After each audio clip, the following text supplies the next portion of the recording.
1, 2, 3. On today's episode of Free Unsolicited Cooking Knowledge, we'll be making corn chowder. Okay. Grab it. I got him. Okay. Oh, okay. Dini, I'm sorry.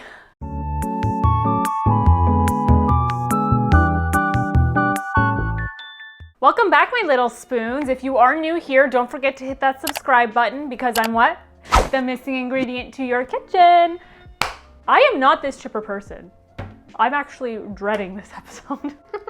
I'm just real. Anyway, on today's episode, we are making corn chowder, and I hate to break it to you little spoons, this is not my recipe. I discovered this recipe pre-pandemic on the Bon Appetit YouTube channel before they got canceled. You can research all that as to why. This is my main fall soup recipe. As soon as the corn harvest begins, I go to this recipe. I would be lying to say that this isn't a grueling, long recipe. It's so worth it, I promise. I kind of don't adhere to the measurements of Bon Appetit. I either do a little more or a little less on things, but I'll explain that to you. I will link the full original recipe down below in the comment section. If you are lactose intolerant, sorry. And if you don't like high fat, sorry.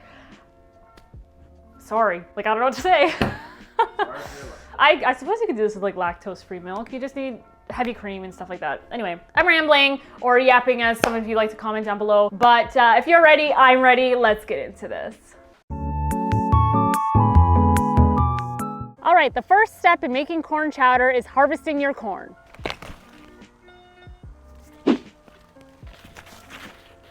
Who am I kidding? I bought this from the store. Okay, I just want to preface the next portion of this video. I basically split this recipe into two recipes, and this is the first portion of the recipe, and that is making the corn stock.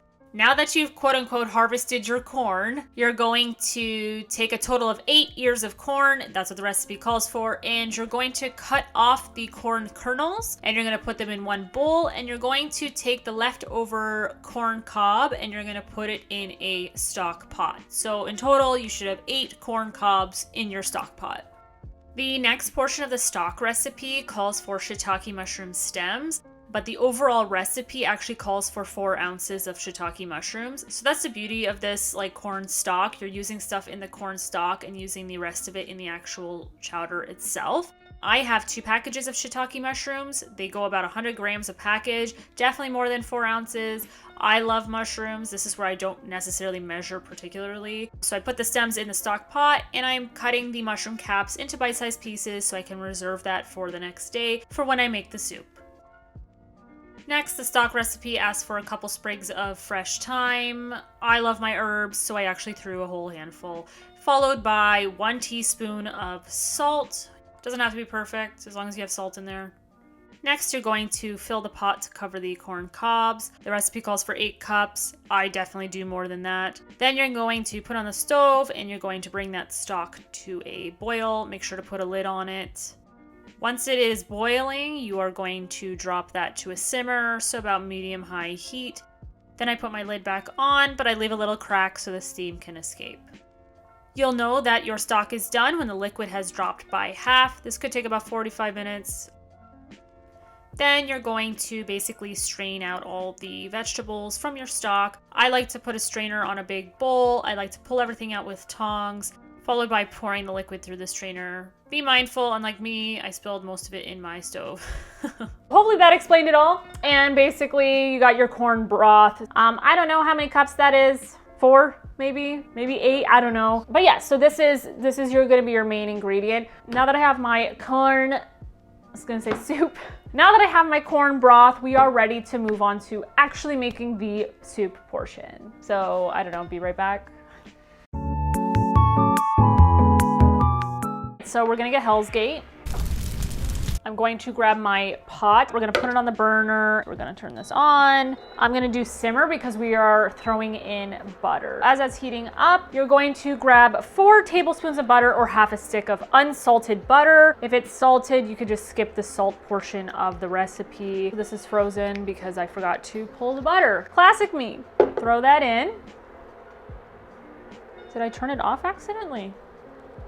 No, it turned off. Did I accidentally turn it off? On. Okay, on. Oh, I turned it off again. On. Power. Temp. I'm putting it on simmer. Why is it turning off? This is an interesting thing. All right. I turned it back on and I went to max power. It keeps turning off, Cody. It doesn't work with these type of pots because it's an induction oven. I need, hold that thought. Can you give me a magnet for a second? I saw this on TikTok. It needs to be a metal pot. This recipe is gonna force me to drink again. Take 2. Magnet, okay?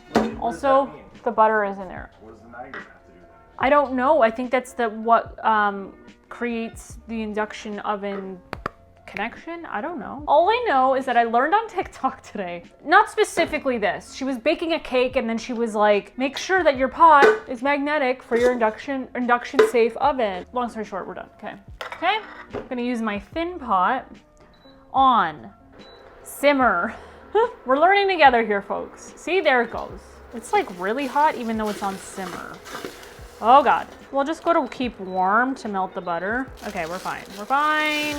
It's very loud and I know it seems like scary. We're slowly melting. It's like, I don't want browned butter in this soup. I just thought I'd let y'all know. Not what I want. I have the corn from yesterday. The butter is melted. It's simmering. We're going to go ahead and add the corn kernels. We're just a hot mess today. Just gonna mix that all in. Okay, so we have mixed in the corn with the unsalted butter, and I think that we add salt and pepper to this. The measurements are down below. I'm just gonna shake it in and measure with your heart.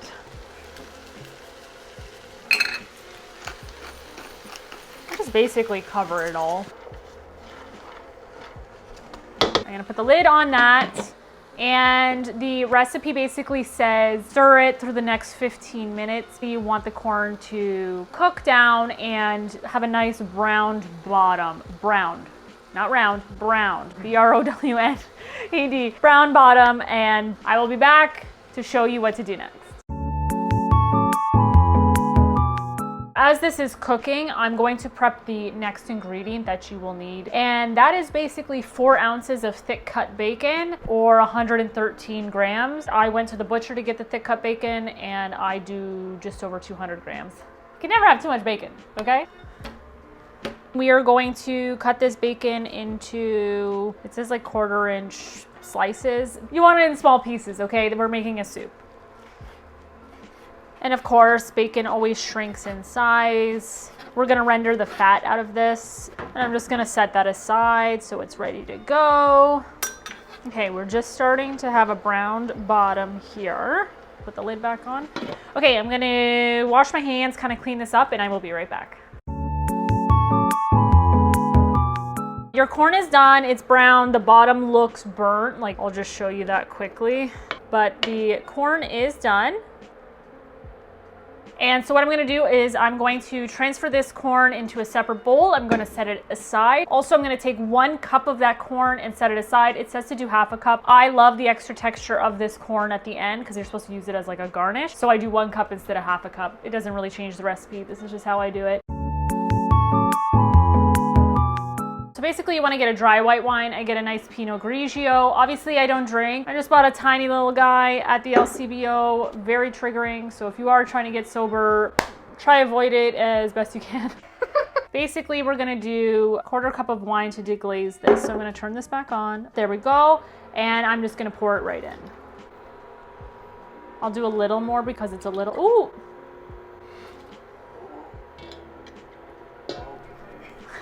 So it's starting to deglaze, that's the term. As you can see, like the burntness is coming off. So we're gonna cook off the alcohol that smells so good. Triggered. We're deglazing. The liquid is starting to turn a little syrupy. So the next step is going to be adding your bacon.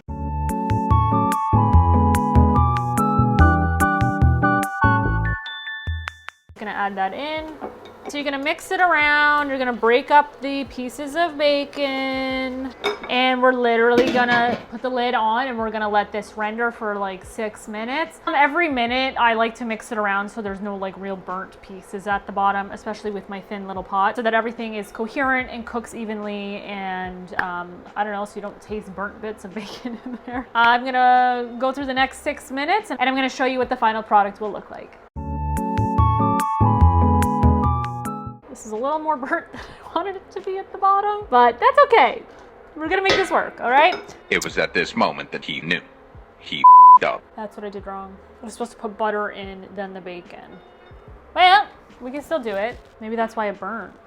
See, this is what happens when I'm distracted with everything. We're gonna do a tablespoon. It said to do a tablespoon. After you did the wine, you're supposed to do a tablespoon of butter, but this is reality, friends. I'm just gonna throw that in, okay? Get that melted, get it mixed in with the bacon. So now that we have the butter melted, your bacon rendered, yeah, see, it's a little more brown and actually looks perfect. Let me show you. You're gonna start gathering your vegetables. So it says 1 pound of russet potatoes. I did 2 russet potatoes. Like I said, I add a little bit more of each ingredient to this. So I'm gonna add that to the pot. I'm gonna mix that, incorporate it. Now I'm gonna let this cook. It doesn't tell you to do this in the recipe. I'm gonna let this cook for a couple of minutes to kind of just get everything kind of absorbed into the potatoes, because the potatoes are gonna take long to cook. I'm gonna let that go for a couple of minutes, and then I will be back to add the rest of the ingredients. Your potatoes have basically been incorporated with the bacon. Now we're gonna add the rest of our vegetables. So we have 3 medium shallots sliced into bite-sized pieces. Next, you're gonna get 1 medium leek chopped into, again, bite-sized pieces. Also, these are like onions, so they make you cry when you cut them. After you slice them into your bite-sized pieces, I suggest you put them in a big bowl of water, run them through, clean them, because there's a lot of dirt through the layers of your leek. I got the 1 medium leek. I cut it just as the white was turning into the green. You never put the green. I don't know why. This was in the recipe, but don't put the green part of the leeks in. You just kind of want it where it's starting to transition into that green. I'm just gonna add that to the pot. And from the first half of the recipe, we have the shiitake mushroom caps, all sliced into bite-sized pieces. We're just gonna put that in. We're gonna do 2 cloves of garlic, and we're gonna use my favorite tool ever, and that is a garlic press. We'll do it into the pot. Ooh, that's a strong garlic. I feel like I'm in police foundations again. And then we're gonna do the 2nd clove. Again, police foundations. Here we are. There we go. Okay, we're just gonna put the lid on, and this is to cook for 12 to 15 minutes, or until I think the potatoes are starting to soften. But in that 12 to 15 minutes, you should be stirring it and mixing it quite often so that nothing's sticking to the bottom. And obviously we already have a little burnt ring in the bottom, and it's just to prevent further burning. But the liquid is starting to pull from the vegetables, so there's a lot more moisture, so that's good. I'm gonna set that aside, and I will be back to show you what to prep as your next ingredient.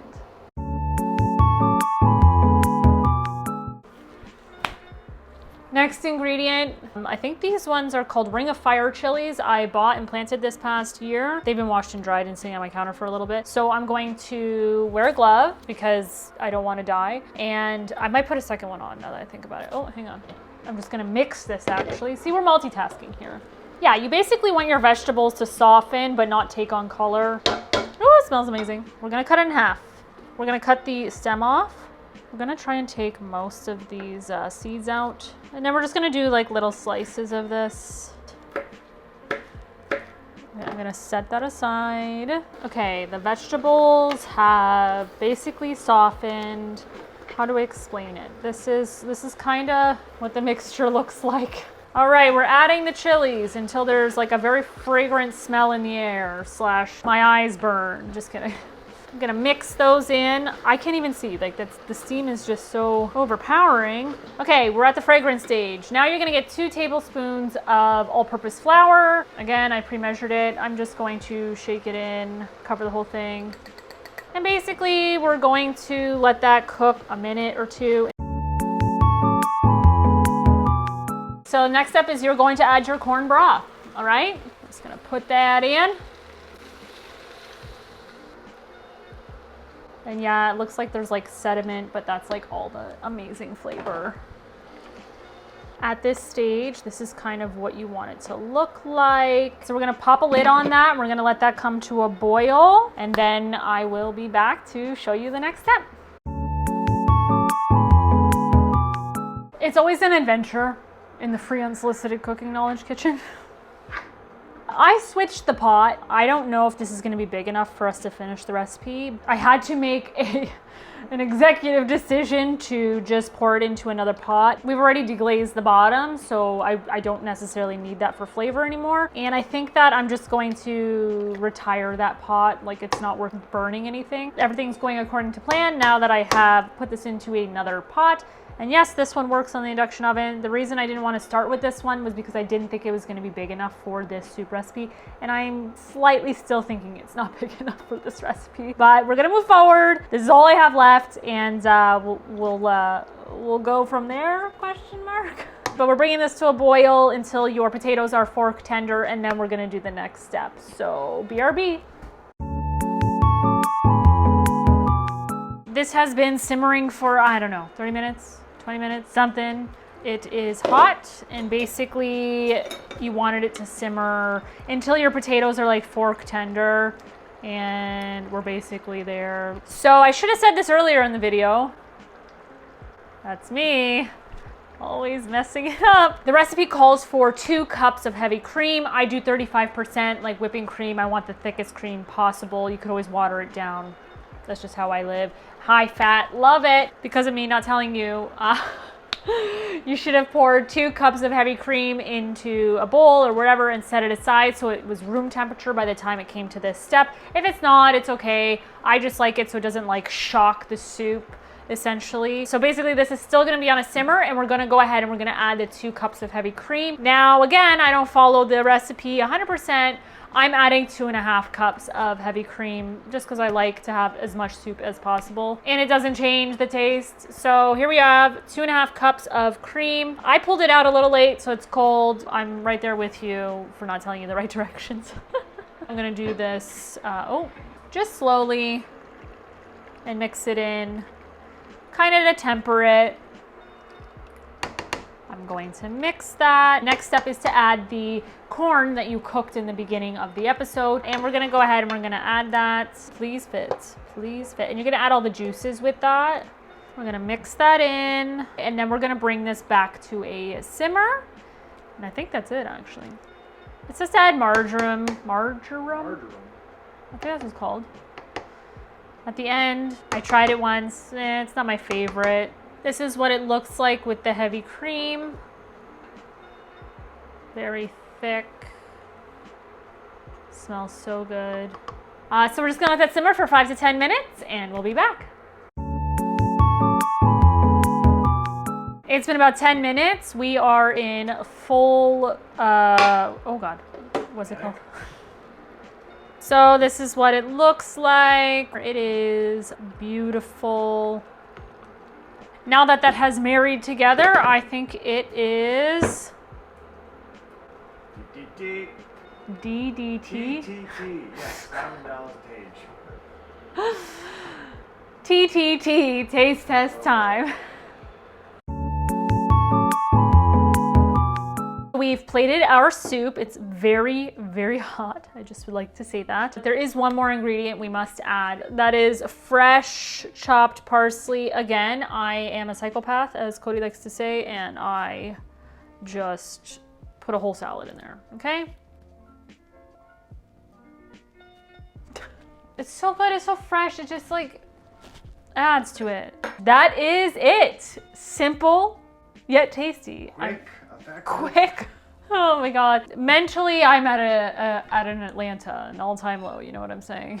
This has been a journey, and some things did go wrong, but it doesn't matter. We still have the same beautiful end result, and this is my comfort soup. So we're gonna do a taste test. I'm gonna mix in the parsley first.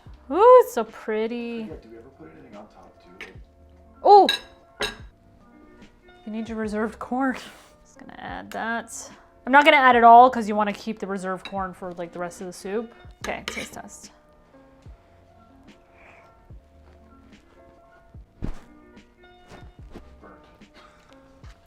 No, that turned out amazing. I lied. Those Ring of Fire peppers are hot. I'm just kidding. It's like a nice kick that just like really brings it together.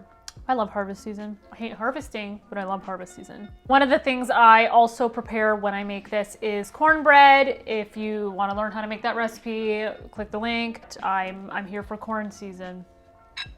A big lump with knobs. It's got the juice. It's got the juice. Would you like to try? Yeah.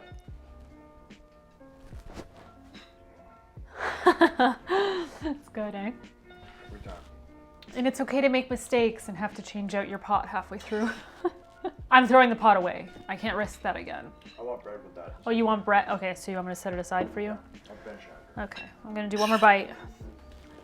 That is top tier.